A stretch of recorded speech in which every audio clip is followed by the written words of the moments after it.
Hello, I'm Tanu and you're watching Inqua News. Chief Minister Dr. Pramod Sawant's appeal for women to plant banyan trees was made in the context of the upcoming Vata Purnima festival, during which married women traditionally worship the banyan tree.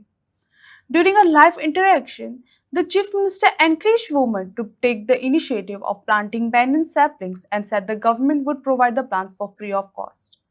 He noted that the initiative would not only preserve a cherished cultural tradition but also contribute to Goa's environmental conservation efforts. येता त्या वटपौर्णिमेच्या निमित्तात म्हणजे मी advance शुभेच्छा दितात पण प्रत्येक महिला self help ग्रुपात आपल्या गावात वड लावपाचो संकल्प करात.